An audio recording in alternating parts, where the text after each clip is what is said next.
Good morning, ladies and gentlemen. It's Wednesday morning, 9:30 a.m. in Los Angeles.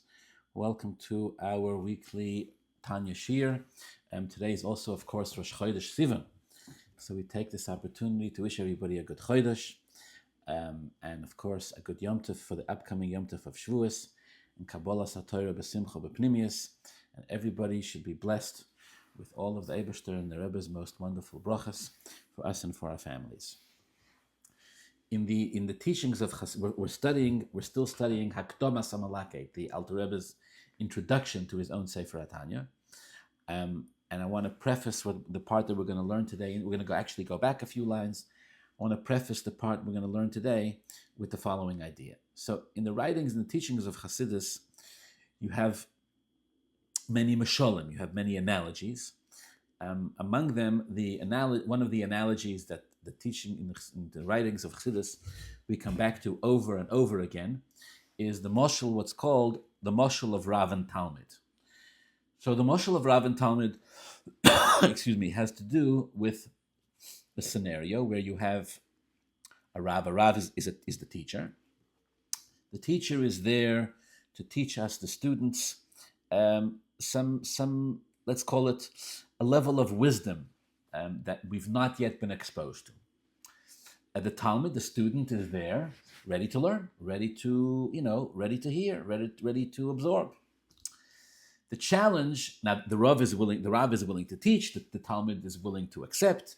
It seems like everything is set up for success.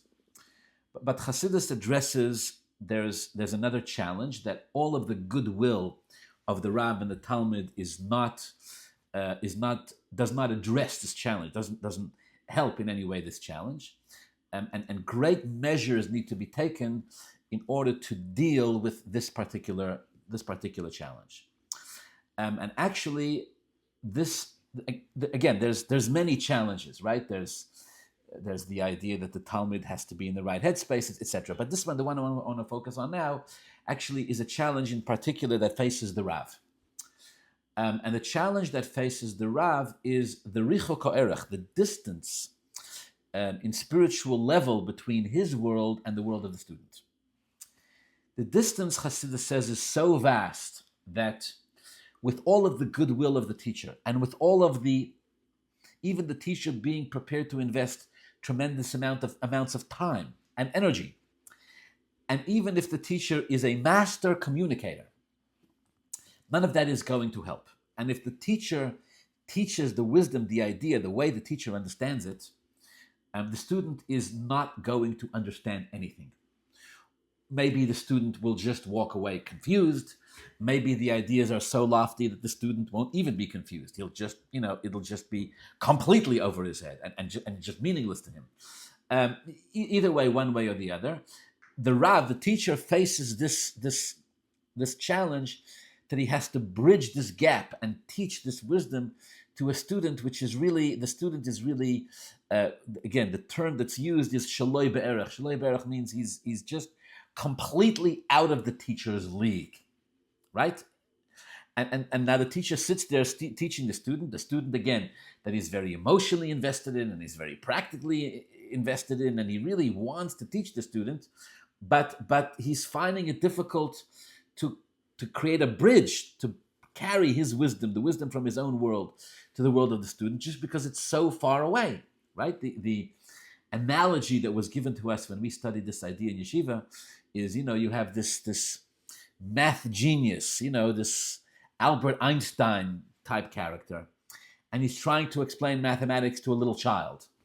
Now, if the little child can understand that 1 + 1 = 2, then, Albert Einstein, if he's invested enough, will explain to the child that if you understand that 1 + 1 = 2, you can eventually figure out that 2 + 2 = 4. And maybe you can even figure out that 4 + 4 = 8. And so it goes. And Albert Einstein has something to work with. But what if the kid is so intellectually immature and just so childish and so just intellectually not functioning yet in the world of mathematics that the kid genuinely thinks that 1 + 1 = 3? What's Albert Einstein going to do with that? It seems like nothing. There's no There's no common denominator here, to use a mathematical term. How are you going to communicate with a student on this level? So that's the mashal. The nimshal is that you have the scenario. Actually the mashal of Rav and Talmud is used in some ways to describe the relationship between the godliness which is above the existence of the world and the world itself. It's relevant in many places in Chassidus. So the idea again being that, back to the mashal of the Rav and Talmud, because I want to focus on the mashal for now, that the Rav has this wisdom that he wants to communicate, this depth, perhaps a level of understanding, a passage of Gemara or a Rambam, which is really beyond the kalim, beyond the abilities of the students. And if the Rav teaches it the way it is in the Rav's mind, even if the Rav breaks it down to the tiniest particles of the idea, it'll be completely lost in the student. And again, confuse them, overwhelm them, or just be completely lost in them. So what does the Rav do? This talks about this. What does the Rav do? So what the teacher will have to do in a case like this, this explains, is use something called a moshel. A moshel is an analogy that is familiar in the world of the student. It's an analogy from using ideas, using characters, using concepts that the student really does relate to. And the Rav, the teacher, will give the student a moshel, and the moshel will really come together in the world of the student. The student can hear the moshel, and the student can grasp the moshel. It isn't even perhaps necessarily very difficult for the student to understand the moshel. The moshel talks, and the analogy talks to the student in the student's language. And somehow, through this concept called tzimtzum, the Rav, the teacher, is able to funnel into this moshel, into this analogy that the student is able to understand. The Rav is able to hide, to pardon the expression, right, to microdose all of the Rav's understanding that exists only in the Rav's world. He's able to somehow hide it and place it secretly into this moshel. Now it has to be in secret because the student is not yet ready to be exposed to it. If he's exposed to it, it'll overwhelm him. It'll short his system, and the circuit breaker will just shut it all off, and the student will say, "I can't understand this." But the moshel the student can understand. The Rav can put all of this hidden meaning, all of this hidden wisdom into the moshel, and the student absorbs consciously. The student consciously absorbs only the moshel. With time, slowly with time, as the moshel sits in the student's mind begins to develop and open up. And the student starts to sense the depth of the wisdom of the Rav that is hidden in this moshel in a way that does not overwhelm the student, in a way that he can actually handle. Slowly, as his mind grows and his understanding develops, eventually, actually, based on the Gemara says it takes 40 years. The student will eventually come to understand it in the way the Rav did. Okay, why am I saying this? I think that this idea helps us understand one of the concerns that the Alter Rebbe is addressing here in Hakdama Samalakit, in the introduction, in the Alter Rebbe's introduction, the introduction of the compiler of Tanya, that Alter Rebbe wrote for the whole Tanya. What's the concern? The concern the Alter Rebbe is saying is we're dealing here with Hasidim coming to their Rebbe. This is the issue. Hasidim come to their Rebbe. They want eitzos b'avodas Hashem. They want solutions in resolving their dilemmas in serving Hashem. Now, these dilemmas are not imaginary. These dilemmas are not coming from laziness. These dilemmas are not coming from indifference, from coldness. These dilemmas are not coming from people who are looking for an easy way out. They're trying to manipulate the truth to suit themselves. No. That's not what we're dealing with. We're talking about Chassidim, Gedoyle, and Alter Rebbe's Chassidim, Gedoyle Chassidim. And they came to the Alter Rebbe with real spiritual dilemmas. They were trying to grow in Avodas Hashem, in the service of, trying to become bigger and deeper and greater Jews, and they would meet roadblocks along the way, and they would come to the Alter Rebbe, and the Alter Rebbe would help them with it. So what would the Alter Rebbe do? The Alter Rebbe would tell them to study something. The Alter Rebbe wasn't telling them, giving them something they could get anywhere else. Because if there was anywhere else for them to get it, then the Alter Rebbe would just say, you don't need to come to me, right? Go study Reishis Chachma. Go study, the Sfarim of the Shalah, the Sfarim of the Maharal, Boyer Nevuchim, whatever. The Alter Rebbe would send them to study. They had books. Somehow, these Chassidim who were coming to the Alter Rebbe and Avodas Hashem, they could sense that there was a depth, there was a certain quality in service of Hashem that was within their reach, but not quite within their reach, and they were yearning for it, and they wanted the Alter Rebbe to help them get there, and the Alter Rebbe would.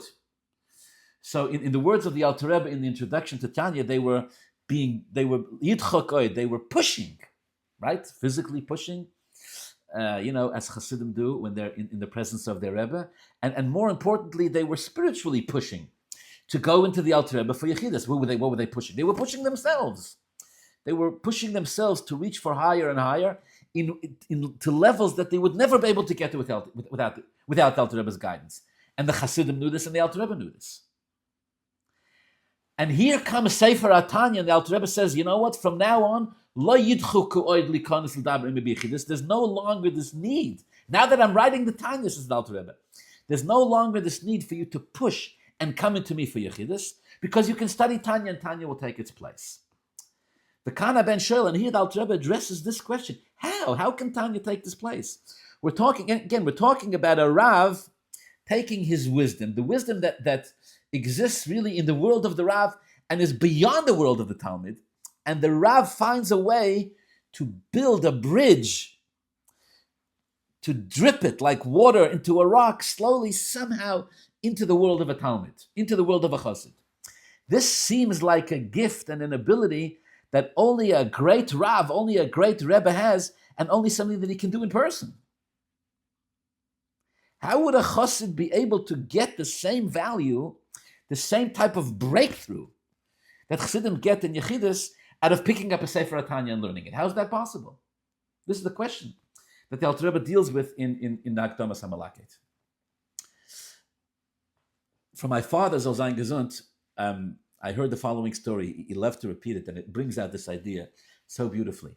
After the Mezritcher Maggid passed away, the Alter Rebbe joined, together with many of his fellows, many of his Chavraya Kadisha, many of his colleagues, they joined and became Hasidim of Reb Menachem Mendel. He was called Reb Menachem Mendel Horodoker, or Reb Menachem Mendel Vitebsker. He becomes very relevant later on in Tanya and Igeres HaKodesh, because the Alter Rebbe wrote a very famous letter to his Hasidim.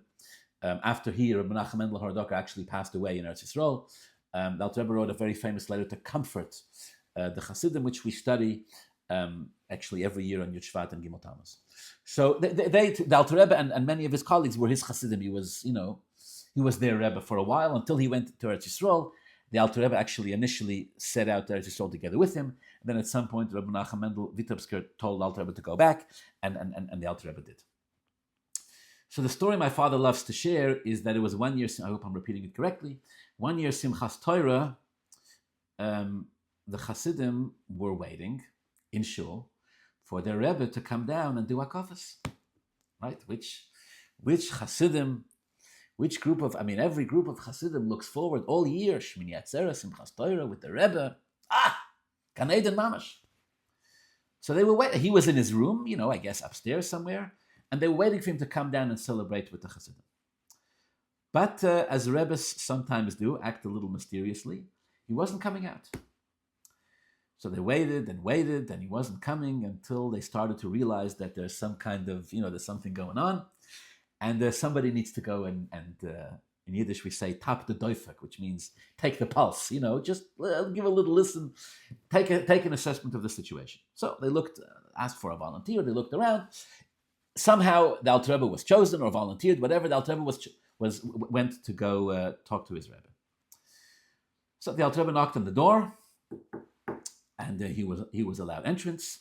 And the Alter Rebbe said, Rebbe, it's Simchas Torah. The Hasidim are waiting. It's time for Hakafas. It's time to celebrate.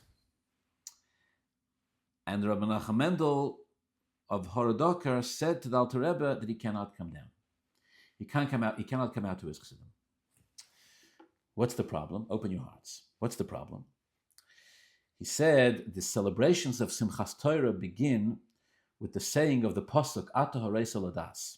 We told the Rebbeinu Shalom, Ato, you Hareisa, you've revealed yourself. You've made yourself.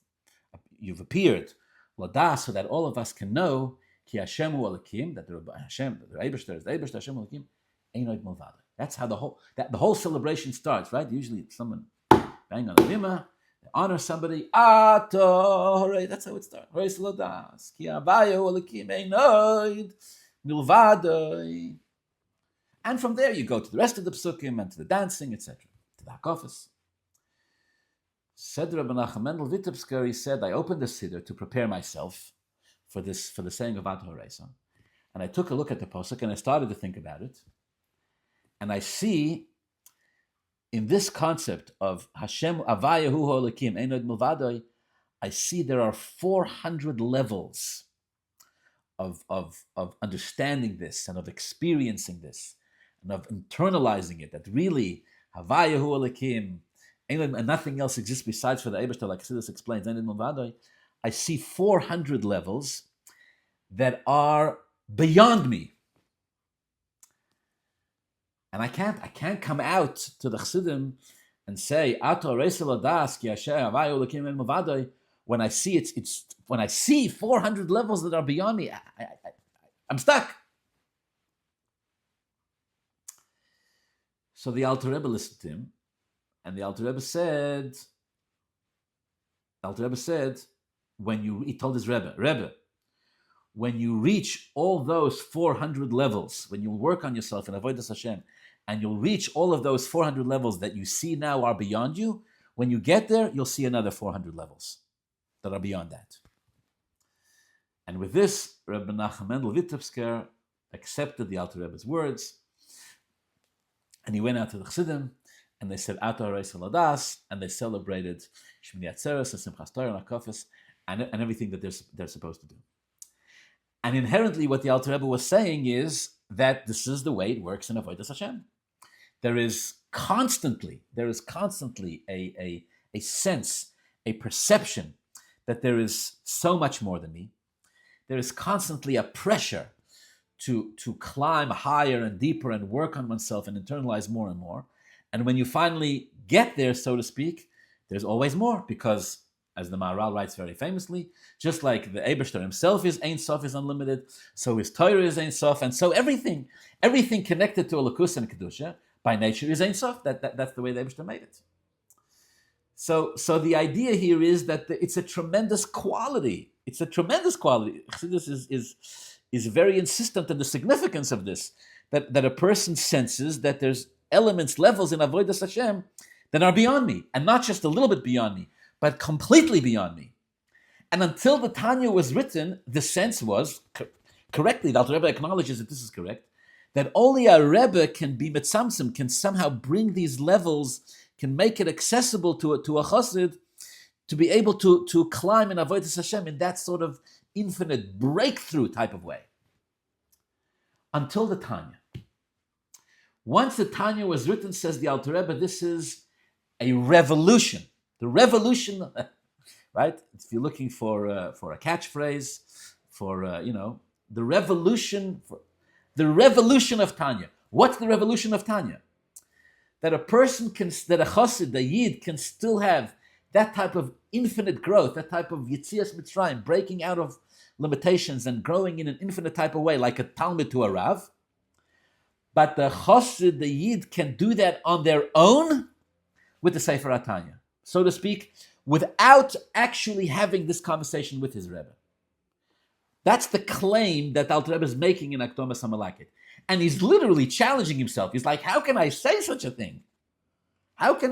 Question number one of Chassidus, how can I say such a thing? Surely whenever a yid, a chassid, will pick up a Sefer HaTanya and study it, surely they'll be, because they're studying it on their own, they're still stuck in their own limitations. How can I pick myself up on my own bootstraps?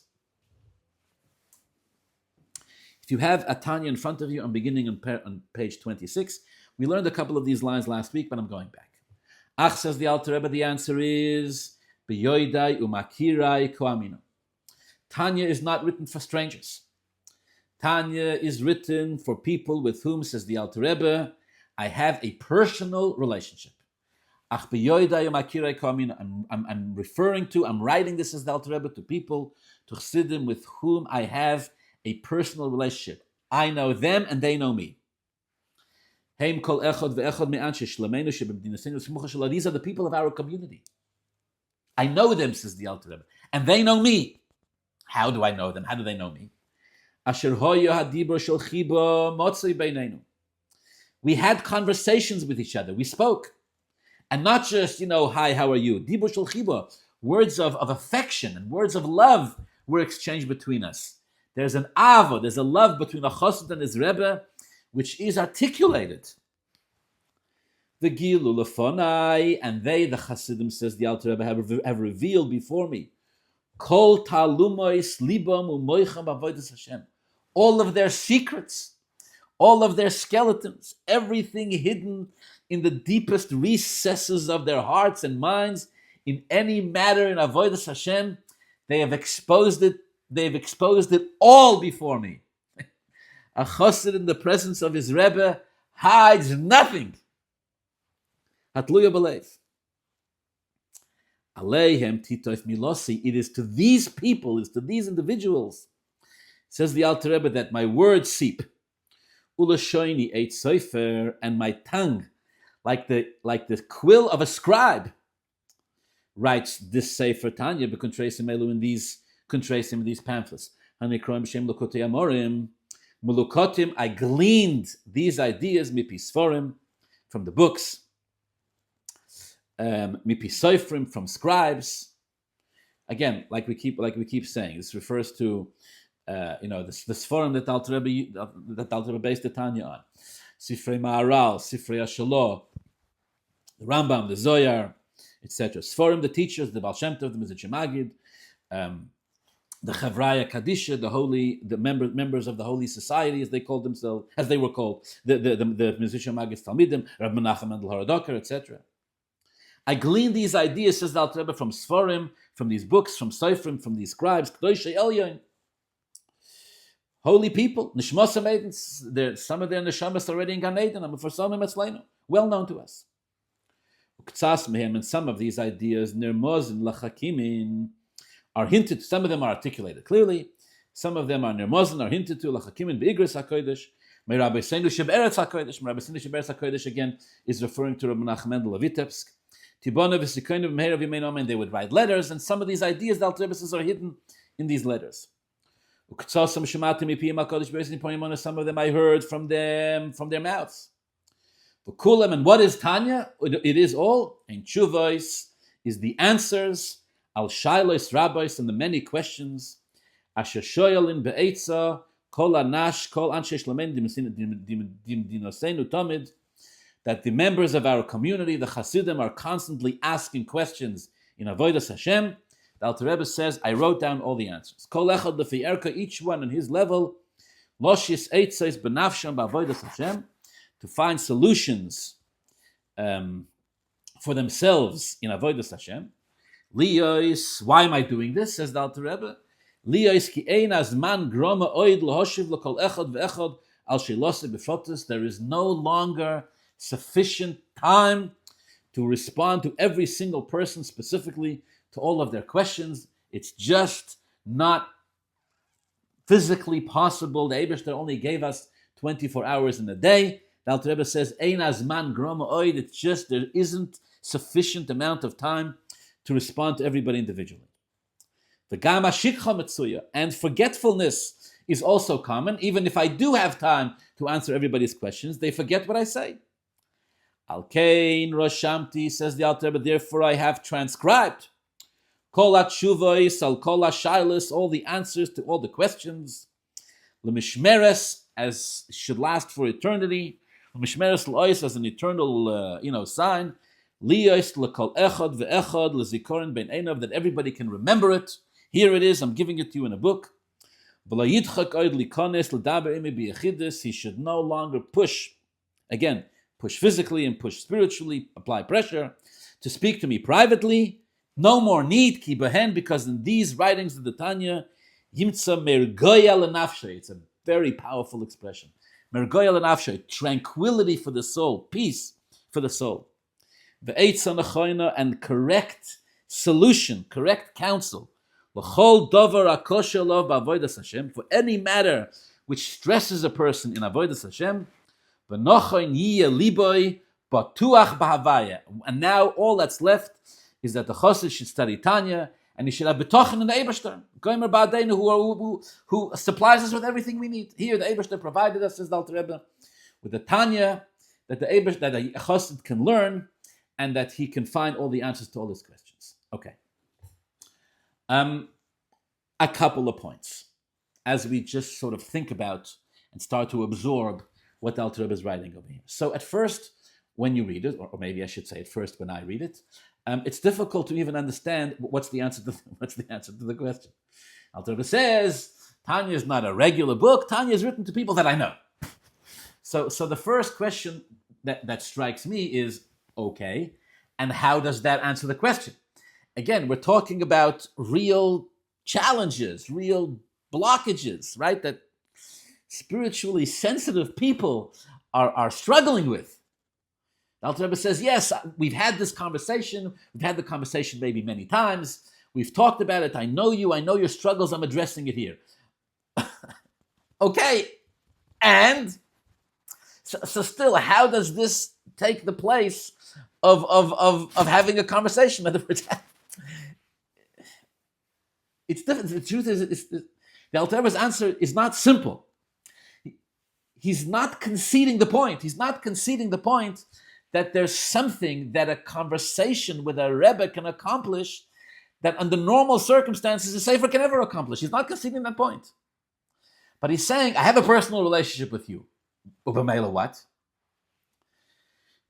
So what? So what's the answer? So it seems the answer is, the Alter Rebbe is saying, because I know you personally, and because you know me personally, therefore I'm able to give you that quality, that solution, that breakthrough, that whatever it is that I would be able to give you in private conversation, the Alter Rebbe says I'm able to give that to you through the Sefer Tanya because I know you, and I'm going to use my own words here. The Alter Rebbe says because I know you. Basically, the Tanya is not me writing a book to you. The Tanya is me talking to you. That's the answer. Alter Rebbe says, don't misunderstand. In general, it's true. A conversation, in terms of a conversation with a Rebbe, is much more powerful than reading something that a Rebbe, just reading some Torah that the Rebbe wrote. In general, the Alter Rebbe says that's true. But Tanya is different. Why? Because the Alter Rebbe says, because I know you and I'm addressing you in the Tanya. I'm having you in mind. I'm picturing you when I'm writing this Sefer, and I'm keenly aware of your challenges, and I'm addressing those challenges. So therefore, Tanya in that sense is not like a regular Sefer. Tanya is a recorded conversation. So perhaps if a person, the Hasidim of the Alter Rebbe didn't have tape recorders, right? I'm using this my own mashal. But perhaps if they would have tape recorders and they would go in and they would record their yechidus, so later when they would need more guidance, they would go back and listen to the recordings of that very same conversation that they had with the Alter Rebbe. And perhaps by listening to it, they would be able to see that the Alter Rebbe already answered their questions. So maybe it's like that. Maybe the Alter Rebbe is saying, Tanya is a recording, right? Alkein Roshamti, Alter Rebbe says, I'm writing down these conversations. Now you'll study it and you'll see that the solution to everything is there. Okay. Then the Alter Rebbe pushes the point further and says, actually, Tanya is not just as powerful as a regular yechidus, as a regular conversation with a Rebbe. Tanya is more powerful because a regular conversation, number one, is time consuming. And number two, hashikha metzuya, you can forget what it is that I said. Here with Tanya, you can always go back to it and read it and study it again, and you'll be brought back to the place of solution, of breakthrough through for your challenges. on a simple level, because what Alter Rebbe means with that is that it's written down, right? Now that it's written, you can always go back to it. Okay. I think next point, I think the idea of Hashikha Mitzuya, that Alter Rebbe says, forgetfulness is very common. I think this idea can be misunderstood. A chassid doesn't ever forget, chas v'sholom, what his Rebbe tells him. Never. No such thing. It's not even possible. Right? Chassid should forget what his Rebbe said. I don't believe the Alter Rebbe means it just simply on a simple level. The chassid will forget. I think there's a tremendous depth here. What it means, Hashikha Mitzuya, is it's like this. Here's my mashal for this. So you know how sometimes in life we have these amazingly powerful, these like amazingly powerful moments of clarity. Moments of clarity. It can happen. Moments of clarity, meaning to say, many of us live in this like mental and psychological and emotional fog all the time, like in a cloud. And every now and then it's like something happens, and all of a sudden, all the confusion and everything, all the clouds part, and we can see, like with crystal clarity, we can see things in a clear way, right? I'll give you like Loyalenu Rahman al-Islam.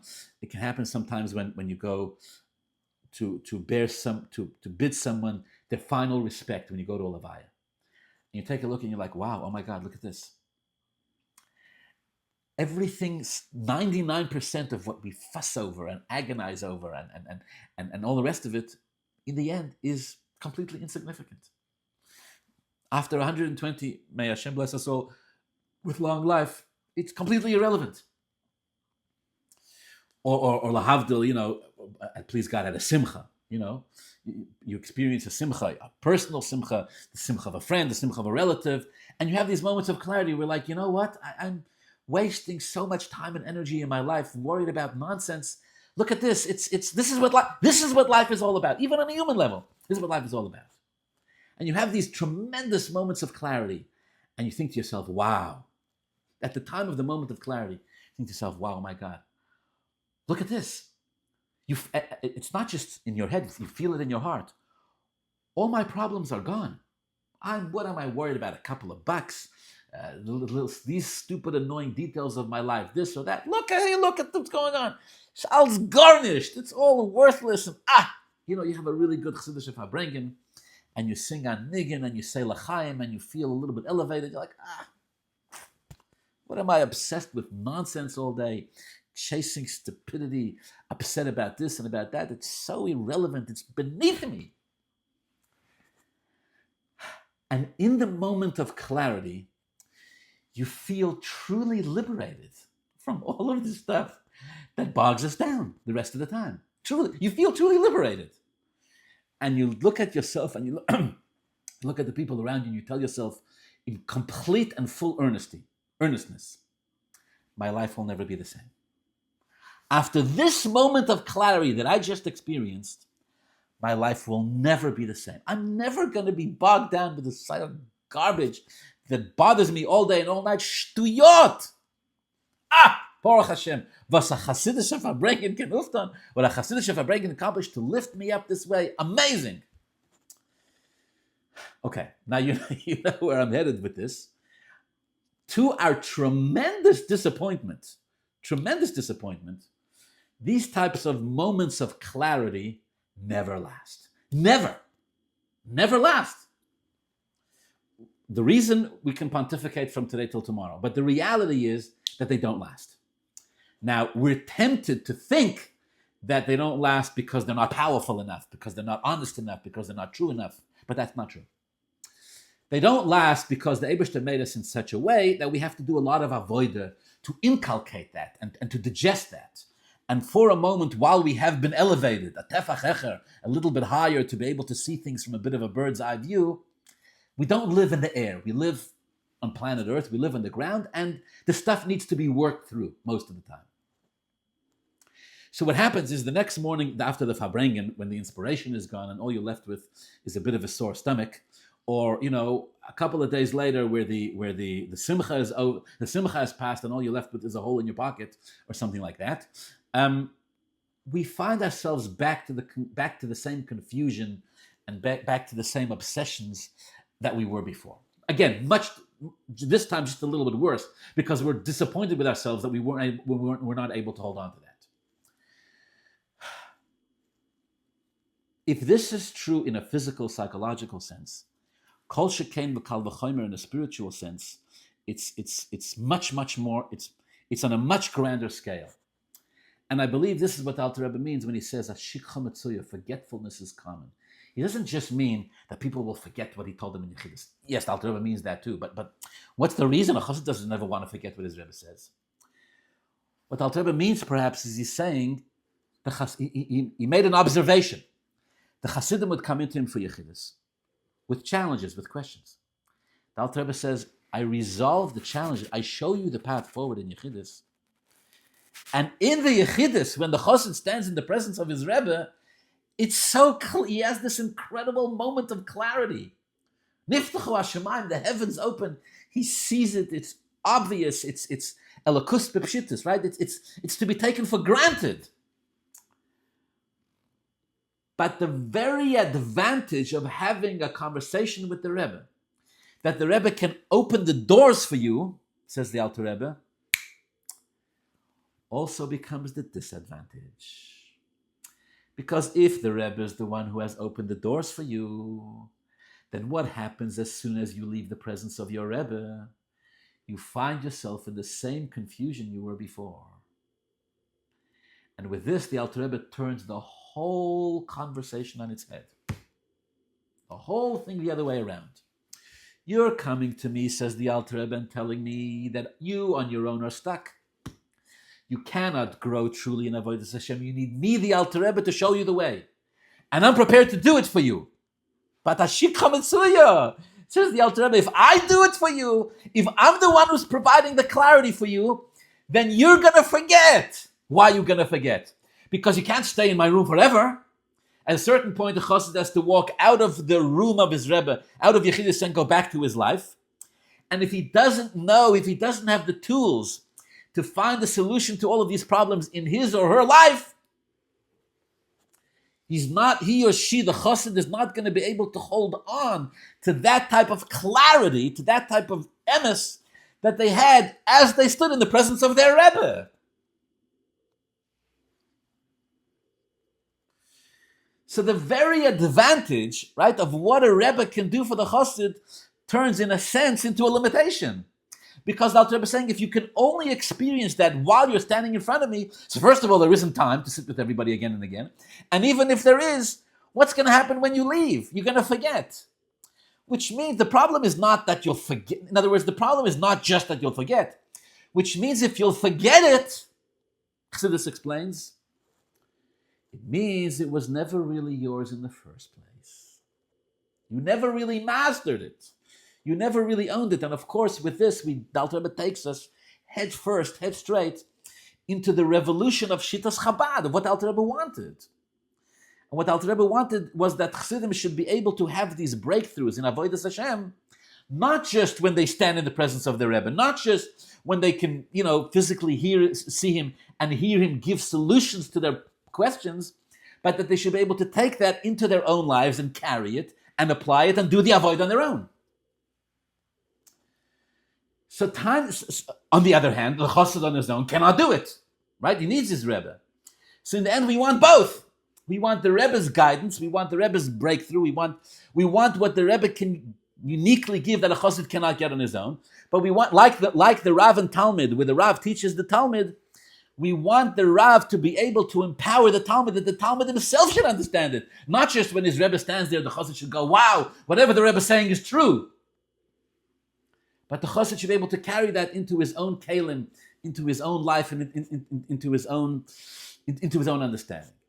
And all of this is accomplished through, says the Alter Rebbe, through Tanya. And of course, Chassidim and the Rebbeim and Chassidim taught us that once the Alter Rebbe opened this channel through Sefer Tanya, so all the rest of the teachings of Chassidus from the Rebbeim who came after the Alter Rebbe followed in the same path. that when a Rebbe teaches his Chassidim Chassidus, it has both advantages. Number one, it has, like in the Moshel of the Rav and Talmud, where the Rav teaches the Rav Seichel, the Rav teaches his understanding. It's the Elokus, it's the godliness in the world of the Rebbe. But it's also communicated from the Rebbe to the Chassid, but it's also communicated through the Rebbe's Torah in such a way that the Chassid can study it and digest it and chew on it and apply it to himself and do the avodah with it in his own way. I'm very a few more points. I'm very taken by the fact that the Alter Rebbe doesn't just say that the Tanya will provide you with solutions to your questions, but the Tanya will also provide mergoya lenafshay. It's a very strong, a very. I wonder if people who study it, I wonder if they really absorb the impact of this. Mergoya lenafshay means that Tanya gives a person tranquility, right? In today's words, Tanya is the solution to all matters of spiritual anxiety. It's the detox of all matters of anxiety. Why? I've never heard an explanation on this. I'm pontificating a little bit on my own, but this is how I understand it. Why is the Alter Rebbe saying Tanya is mergoya lenafshay? It's connected to this concept of lo yidchak oid likanos l'dam b'yechidus. There's a certain, the Alter Rebbe says, maybe what the Alter Rebbe is saying is, he senses a certain anxiety on behalf of his chassidim when they're coming into Yechidus. There's a certain anxiety. What's the anxiety? They're pushing, they're yearning, they're searching to go higher in Avodas Hashem. They're struggling. They're coming into the Alter Rebbe for solutions. And so much is dependent on this Yechidus, perhaps subconsciously or even consciously. The chassid already knows going into the Yechidus that he's going to have a hard time holding on to what the Alter Rebbe says when he leaves the Yechidus. So even if he comes into the Alter Rebbe to speak to him, there's already an anxiety. Will I understand what the Rebbe said? Will I be able to hold on to it? Will I experience that true moment of clarity? And if I do, will I be able to hold on to it? Somewhere deep down he knows that if it just comes from the Alter Rebbe, he won't. Says the Alter Rebbe, don't look at this as me telling you that I'm not going to help you personally. Farkert. I want to empower you. I want you to experience mergoya lenafshay, tranquility for the soul. Right? Like the Alter Rebbe told his Rebbe. You'll get to the 400 levels, you'll get there. And then you'll see another 400. And then you'll get to those. And then you'll see more. Don't see this as something which is beyond you. It's the avodas Hashem. You climb and you go deeper and deeper and deeper. But the person needs to feel empowered. Says Alter Rebbe, here it is. I'm no longer going to give you fish, so to speak. I'm now going to teach you how to fish. Here it is. And so this is, Alter Rebbe saying, this is supposed to provide for a person who studies it, mergoya, tranquility. And I say, how can I be tranquil when there's 400 levels that are beyond me in avodas Hashem? Yeah, because you understand that you'll work on yourself, and you'll get your gaita mitzvahs, you'll get to those 400 levels, and then there'll be more, and then you'll get to those too. The idea, perhaps, we're just a few days away from the Yom Tov of Shavuos, the idea perhaps is not different, is not dissimilar to the way Chassidus explains the concept that 40 days after Matan Torah, the Jewish people worshipped Egel Azov. Probably one of the most challenging, difficult to understand events in history. 40 days, after every Jew stood at Har Sinai and heard the Rebbeinu Shalom himself say, Anochi Hashem Elokecha lo yeh lecha elokim acher. Not 40 generations, not 40 years, right? Not even 40 months. 40 days. Avodah Zarah. Avodah Zarah. Maybe 40 days later they spoke Lashon Hara, right? Maybe that would be a little easier to understand. But Avodah Zarah, what's Avodah Zarah in cup? 40 days later. The Gemara compares this to a woman who is unfaithful to her husband under the chuppah. The Gemara uses this analogy. Under the chuppah, shine! Under the chuppah. 40 days later of Avodah Zarah. All right, I just want to say the point. The point that Chassidus says is, how do you go so low after being so high? And Chassidus says, how? That's exactly what happens. That's exactly what happens. When you're taken to a level that's too high, that's too overwhelming for you, when you stand at the foot of Har Sinai and you hear the Rebbeinu Shalom say, Anochi Hashem Elokecha, and you die, because the experience is so powerful, then when you come back to life, there's nothing to hold on to. There was no way that they could hold on to that type of experience in Mount. They couldn't. It was too much. Again, in the words of the Gemara, Al kol dibur v'dibur parach nishmasan. Their souls left their bodies because it was too powerful. All right, so the HaKadosh Baruch Hu revived them and brought them back into their physical bodies. But now they feel lost. They felt lost. There was some type of a vacuum. Once there's a vacuum, klipa sets in. The forces of negativity set in. And so off they went, off the rails. Again, similar idea, right? If the Rav teaches it to the Talmud the way it is in the Rav's mind, the Talmud gets overwhelmed. What happens when the Talmud gets overwhelmed? Too overwhelmed, the Talmud expires. And then, if the Talmud is brought back to life, he has nothing to hold on to. So the Alter Rebbe says, Tanya is mergoya l'nafsha. There it is, tranquility for the soul. Not tranquility that you go sit on the beach all day, Rahman al-Islam, and do nothing. No, that the mergoya l'nafsha, in other words, that the soul feels empowered within itself to be able to carry around the direction, the guidance, the presence of his Rebbe with him in every step of the way. Okay.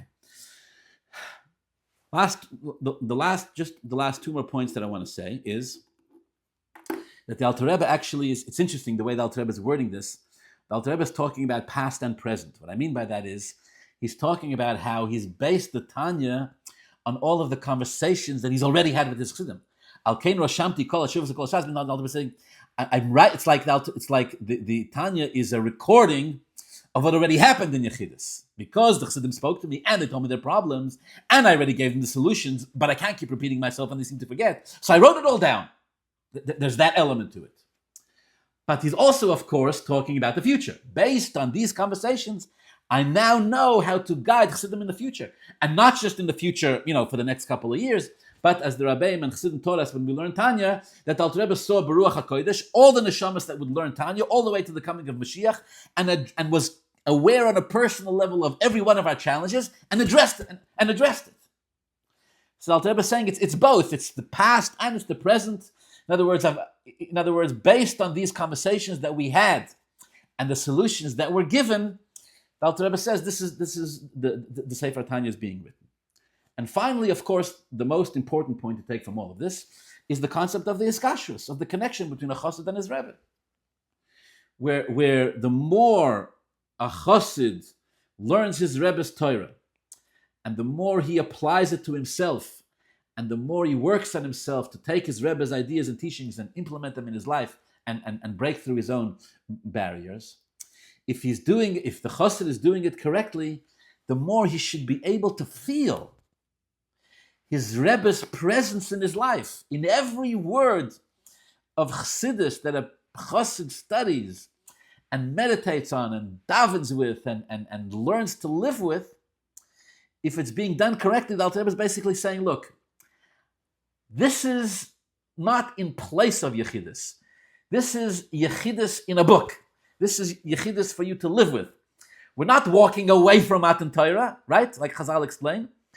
Every time a person learns Torah, they're learning, they say, Baruch Atah Hashem, Noisem HaTorah. Hashem is giving me this word of Torah now as I study it.